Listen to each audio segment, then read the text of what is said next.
Walter drove the onyx-colored van as it rocked and swayed through the pitch-black night. The lights of the university shone in the distance, along with several neon signs of local restaurants and shops that surrounded the campus. The van continued off-road across the barren dirt and gravel until it approached a small wooden shed. The shed's wood walls, once painted a bright, cheerful color, were now faded and weathered, with peeling paint revealing the raw timber beneath. The roof, sagging under the weight of years, was dotted with patches of moss and lichen, giving it a mottled green appearance.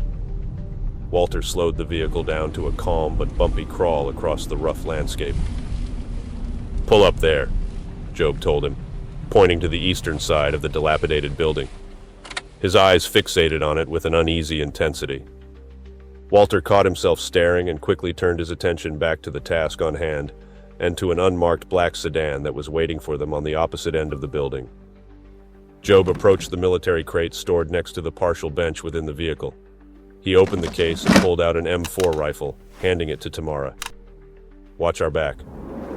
"Walter and I got this," he said. 10-4, Tamara replied, taking the weapon and giving Walter a nudge toward the door. "You'll do fine." Walter let out a nervous sigh as he stepped out of the vehicle and began to follow Job.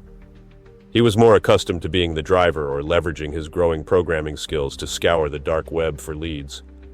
Meeting a contact in some clandestine meeting out in the middle of, "Where the hell are we?" Walter thought to himself. The two men cautiously approached the shed. Its windows, some broken and others clouded with grime, offered a glimpse into the dusty interior. Empty beehive boxes, some still intact while others had collapsed, were scattered about, their surfaces covered in cobwebs. Wooden frames once filled with buzzing bees and golden honeycombs now hung askew, their wires rusted and brittle. "Don't stress this," Job said calmly. "We met Officer Harris through Edgar. I think we can trust him enough." Walter looked skeptically at Job. "Enough?" "Just about as much as I trust anyone with a badge. You never know which ones give a shit or just serve as SS for the man. You remember Ouroboros?" Ouroboros.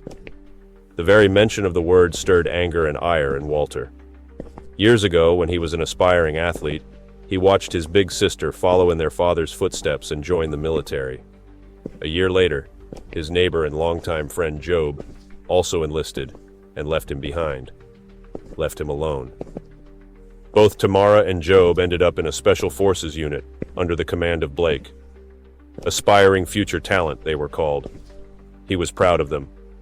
But Job returned from POW status as a broken and delusional lunatic, ranting of dark secrets in the caves of Afghanistan, of a global conspiracy that drove the war, and of secret organizations controlling the media and manipulating the masses. Walter did not believe him. He did not believe his friend. He just prayed. He just did nothing, he thought to himself. "Were you followed?" Officer Harris asked nervously as he stepped out of the dark sedan ahead. "No," Job said sternly, "and we left our phones back home." Shit, Walter thought to himself. He found himself suddenly praying that no one would text him. Officer Harris looked relieved. "Good. So, I am guessing something caught your eye in the file I gave you." Walter studied his crisp uniform and neatly pressed shirt, his Kevlar chest piece tightly fit around his bulky, slightly overweight frame. He was not an attractive man, with pale, freckled skin and short blonde hair, but he noticed that his smile seemed surprisingly genuine if nervous. "It's him, isn't it?" Job asked. Walter's curiosity piqued, but he found himself frustratingly unaware of what was going on. "It's the Hollow Heart Killer. He's connected to the missing children, right?" Job asked. Harris nodded slowly. "The manner of death matches his other victims, and the autopsy confirmed the same murder weapon was used in previous killings. That brings his count to 15. "But that means he isn't working alone?" Walter asked aloud. "Correct," Officer Harris replied. "It means that not only is he part of something bigger, but something bigger is supporting and protecting him." Walter pondered in morbid contemplation. "Very astute, young man," Harris replied. How protected are we talking? Job inquired. Officer Harris reached into his pocket and pulled out a small flask. His hand shook as he took a slow swig. Enough that I'm starting to have second thoughts about giving you that file. He placed the flask back into his pocket. You see, some suits came and already started asking questions about possible leaks. I don't think they'll connect it to me, though. Harris quickly wiped the sweat from his brow. Whatever happens, we'll leave your name out of this, Job promised. Yeah, Harris mumbled. Just save those kids and kill that bastard. Thanks for your help, Job said as he passed a small drive of crypto to Harris. I saw the ring cam footage from one of the previous crime scenes. There was this haunting ass whistle. His voice trailed briefly, like a creepy jingle. Then the screaming started. But that song, it just kept going. I still can't get it out of my head. Walter and Job contemplated the officer's words as they left the rendezvous point. Walter had given up on his faith when he learned the truth of why the major, his father, had died.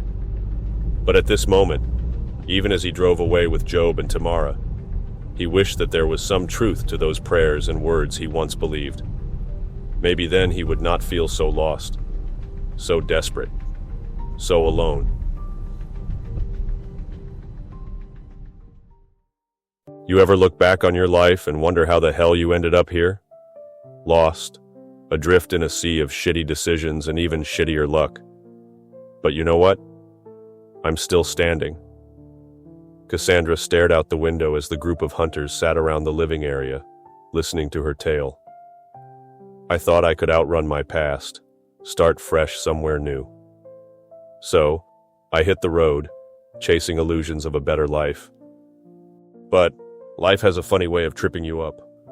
One wrong turn led to another, and before I knew it, I found myself running from the same ghosts I thought I escaped. Her eyes searched the night sky outside the window, as if searching for something above. Then I stumbled upon it. The compound at the old schoolhouse on East Street. They said they were looking for people like me, helping people like me. I thought maybe, just maybe, this could be my chance. Maybe I finally caught a break. But I quickly saw something the others missed. I've seen how the right person with the right words could turn good people into something so broken and wrong. And as they were brainwashed by those words, I realized the truth. This place wasn't salvation. It was damnation. She took a deep breath. So I began to look around, and I started to ask questions. Too many questions, which made me a problem. Was the problem that you took long to get to the point? Michael impatiently asked. Shut up, Michael, Job stated quickly before turning to Cassandra. You discovered something, didn't you? Something you shouldn't have. Cassandra nodded. They're pushing drugs, fentanyl, and something much, much worse onto those desperate enough to come to them for help. They break them and condition them into obedient zealots that will do anything for their leader, even kill. So one might say it would be a good deed if by chance someone, say, happened to kill two of them? Trish nonchalantly asked as she sipped from her hot chocolate. One could call it heroic, even. What about the missing children? Walter asked. Cassandra shook her head. I don't know. Not for certain, but there is a compound on the northern edge that everyone seemed scared to enter. I think that is where they would keep them. But before I had to escape, they were sending some of their flies to watch nearby schools. They were looking for someone special. Faye leaned forward as he handed a hot chocolate to Cassandra. Flies? Spies, she replied. Flies are the spies, roaches are dealers, and the spiders are their killers. They break you down until you forget your name, and that is all you think you are. So the missing children, Job pondered aloud. They think that one of the 6 might be the target they are after. Then what will they do with the other 5? His voice trailed into silence. So, what is the plan? Tamara asked, staring intently at Job. Tammy, call Blake, he answered. We are going to need all the help we can get. Help with what? Michael asked. Cassandra could feel Job's eyes staring at her even as she looked away, most likely questioning her every word. She wouldn't blame him for finding a way out, a reason and rationale to escape the all-too-real danger of confronting this group. Job turned from her to stare out the window, seemingly lost in thought. We don't have a lot of intel on this compound or this cult, let alone whether the missing children are even there. He turned to face his comrades. But we didn't start this group to look the other way and play it safe, praying and waiting for others to get the job done. This is what we do. Job's fierce stare startled her. His unwavering eyes reminded her of a bird of prey stalking, hunting. Those kids are the same age as my son. There is no way I am waiting another minute, even on the slim chance that they might be trapped with those damn maniacs. We roll in 5, and Trish... Job's voice trailed for the briefest of moments. Get your sword. Let's go do something heroic.